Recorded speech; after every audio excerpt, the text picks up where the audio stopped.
Before we look at what speaker impedance means when connecting speakers, we need to note that a stereo hi-fi amplifier has two individual amplifiers built in, one for the left channel and one for the right channel. The same principles apply to both amps, so to simplify our discussions, we will talk about only one amp. Most stereo amps are designed for speakers with an impedance between 4 and 16 ohms. The symbol for ohms is the omega symbol. So, you connect a speaker to this amp. On the back of this speaker or speaker box, it says the impedance is 8 ohms. One 8 ohm speaker gives a total load impedance of 8 ohms. This is what the amp is built for, so it's happy. If the speaker was rated at 6 ohms, that's also fine. As is a single speaker rated at 4 ohms. Now the fun starts. What if you were to connect two speakers to the one amp? If both speakers are 8 ohms and you have wired them in parallel, you need to calculate the total load impedance. An easy way is to use my speakers in parallel calculator. This tells us the total load impedance is 4 ohms. The amp is built for this, so that's fine. Now what happens if both speakers are 4 ohms? The calculator tells us the total load impedance is now only 2 ohms, way below the minimum for the amp. One way to solve this situation is to wire the speakers in series. We don't need a calculator for this, as you only need to add the two speaker impedances together. So, 4 plus 4 gives a total load impedance of 8 ohms. The amp is built for this, so that's now fine. Okay, so what if you want 4 speakers connected to the one amp? Let's say you have 4 8 ohm speakers wired in parallel. The calculator tells us the total load impedance is only 2 ohms. That's not good for the amp. If you were to have 4 4-ohm speakers wired in parallel, then the total load impedance is even less and is even more disastrous for the poor amp. A solution is to use a combination of series and parallel connections, which technically will work, but is rarely practical. Often, a better solution is to use a speaker selector switch with impedance protection. These are connected adjacent to the amp, and all the speakers are then connected to the switch. Speaker selector switches use one of 3 methods to provide impedance protection, or impedance matching.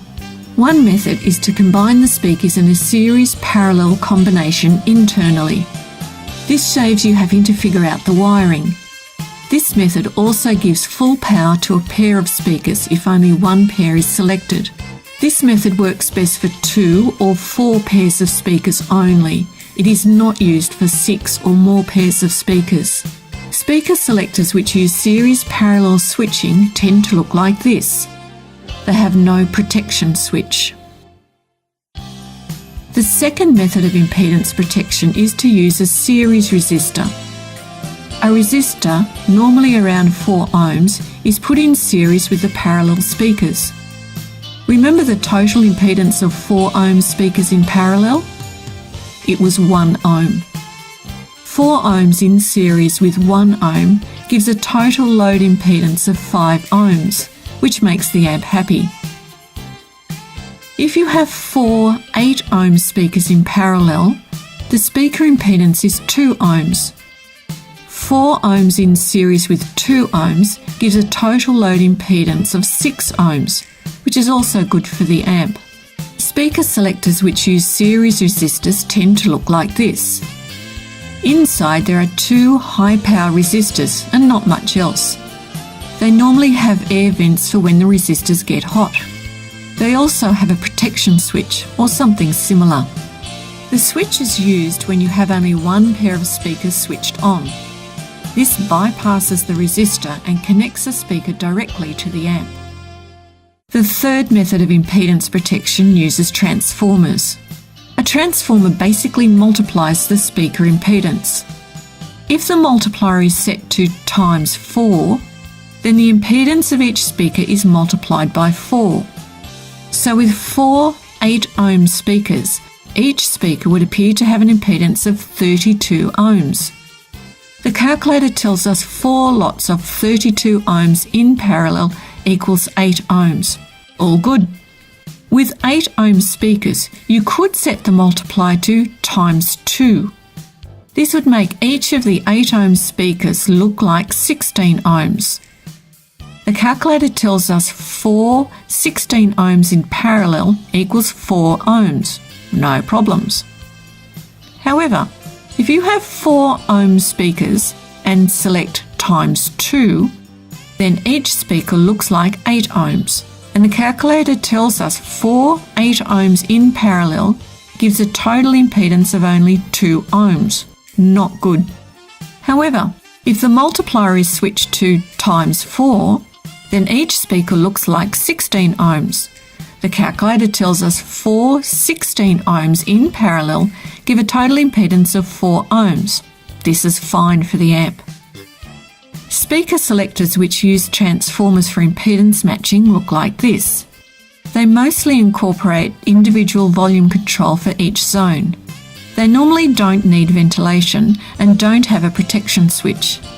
Inside there are individual transformers for the left and right channel of each zone. On the rear of some there is a multiplier switch which you set during installation. In summary, no matter how many speakers you have connected to one amp, whether they are wired in series or parallel, whether you use any type of speaker selector switch, the total load impedance must be above the minimum impedance the amp is designed for. Remember, we have looked at 1 amp only. In practice, the methods mentioned need to be duplicated for each amp. For more information, read the articles on connecting speakers on the website.